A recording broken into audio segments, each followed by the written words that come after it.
We've received quite a bit of interest in my free to be workshop, so to that effect, beneath this video is a link that will give you a description for the workshop, and we've also included a special discount. So if that's something you would be interested in, I would invite you to click that link, and I hope that you would find the course to be quite beneficial.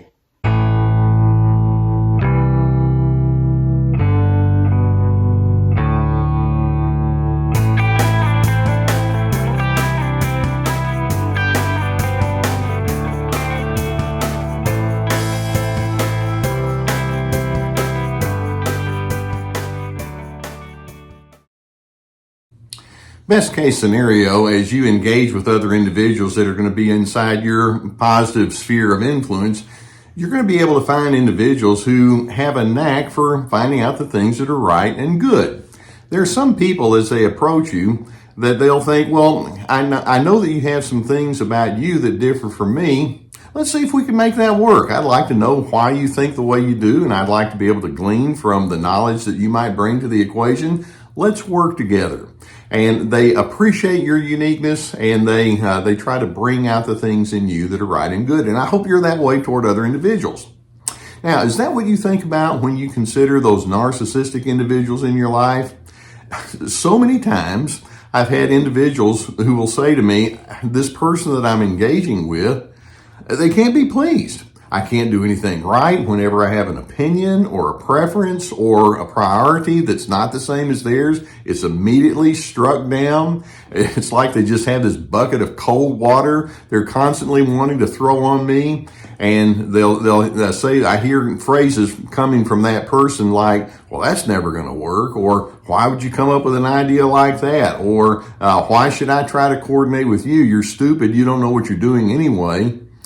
Narcissists have a built-in sense of negativity. Let's remind ourselves that these are individuals who are very self-absorbed. They have an attitude of entitlement. They have a need to control you, and in their need to control you, if they can remind you that you just don't make sense, they do, but you don't, then somehow that works to their advantage. They have to be in the superior position. They hide behind a false self, which is a nice way of saying they don't want to be vulnerable about their own internal struggles or tensions. They just project it all onto you. You won't hear the narcissist say, you know, I could use a fresh perspective from time to time, or I'm aware that I have blind spots, and so if you have some ideas or insights that you might share, I'm very open to hearing something like that. Maybe you can teach me something, and I would benefit and you would benefit, and we can make this a win-win situation. They don't think like that. In their negativity, it allows them to be more in control over you, and control is far more important to them than coordination. They operate with what we refer to as a negativity bias, and by that, I think they've, at some level, realized, well, if I can point out what's wrong with you, then that way we can make things work over here on my behalf. They're counting on you to shut down when you explain to them the things about you when they explain to you the things about you that are wrong. And then if you try to call them out on being too negative, you know what they'll do? They'll say, I'm not the negative one here. You are. You just don't see things right, which means you're not coming under my control, and we have to fix that now, don't we? Now, when they go into this negativity in their attempts to control you, let's understand that there are so many patterns that are associated with this that can bring you down and bring out the worst in you as part of their pattern of negativity. They actually think, well, the best way to motivate you is through insults and through criticism. Praise, I don't feel the need to praise. I mean, I may say you did a good job, and then they'll put a caveat on it, unlike yesterday. but insults and criticisms become their primary way of trying to motivate folks.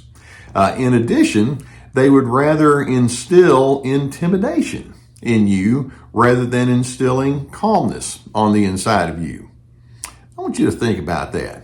I'd rather instill intimidation than calmness on the inside. I like to think of myself as somebody that says, well, when you come into my presence, we can make things work well. I hope that that's something that translates over into your world. But instead, narcissists carry a lot of tension and friction and difficulty and stress on the inside of themselves, and they won't deal with that. And so they project all of their that inner tension onto you. That's what the negativity is. But in doing so, it's like, yeah, I'm going to negate you so that you'll get over here toward me. They presume that if you have an attitude of optimism, then that somehow means that you're gullible. That means that you are naive. You know, they'll say stuff to you like, well, that's not the way the world works, or you really think that people are going to be good. You just have to explain to them who's right and who's wrong, and it's not them. And they can operate with that kind of a mindset.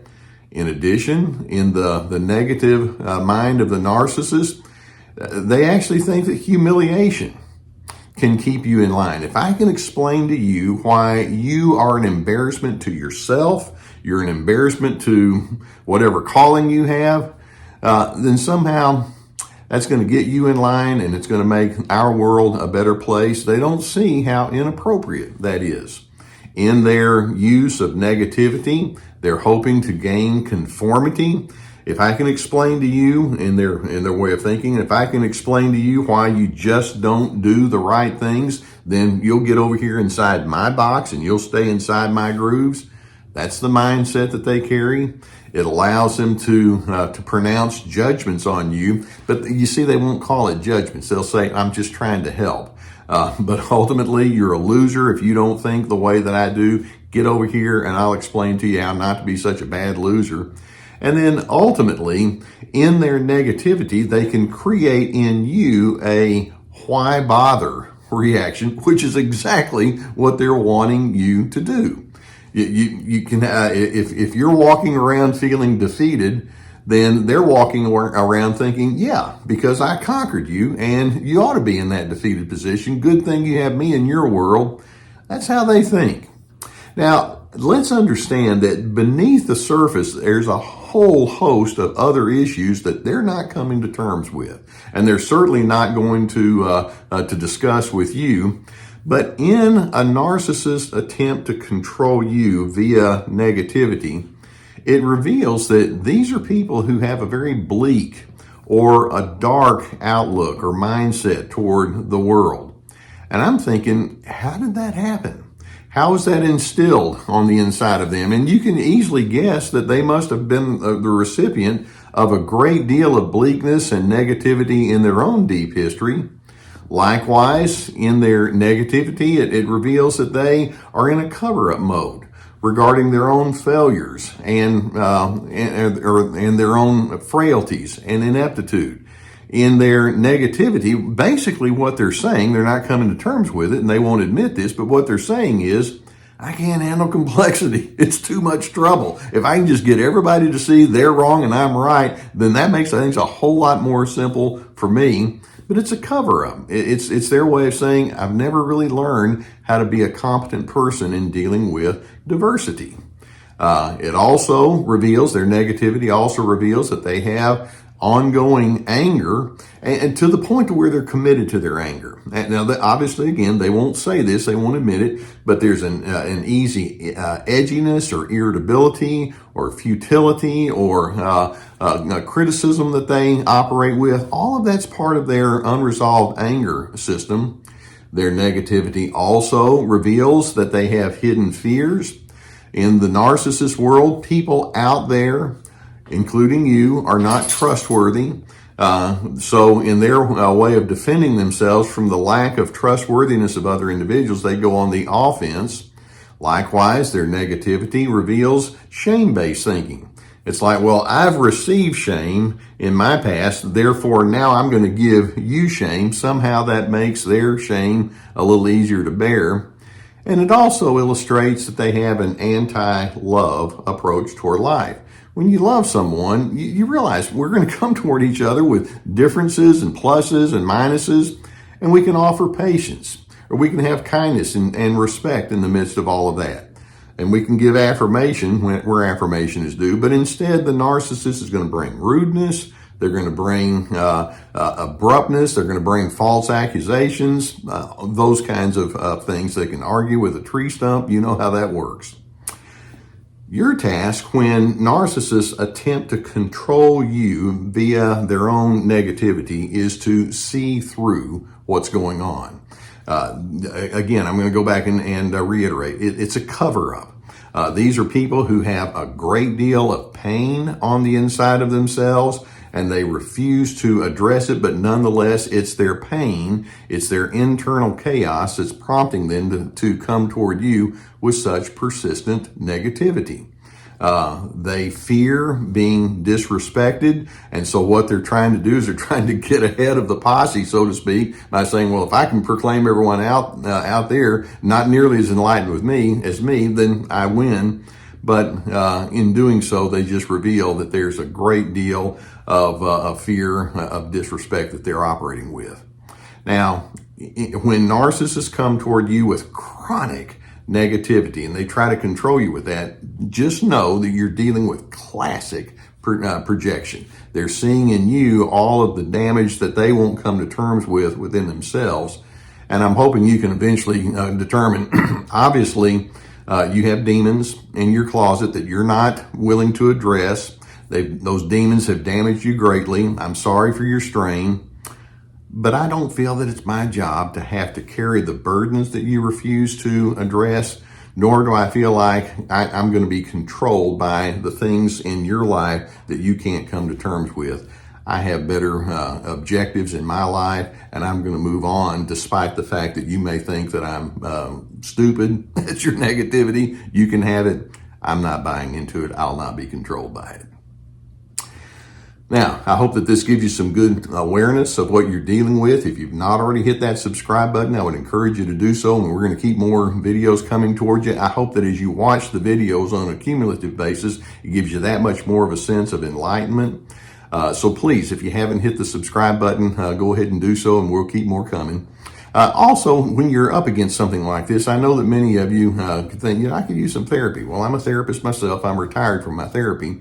But you know that I've been sponsored for years by the people at BetterHelp.com. It's an online therapy resource. It's affordable. It's accessible. It's effective. And so if you have that need, please go below the video here. We have a link that will take you to their website. You get a 10% discount for the first month if you go through our link.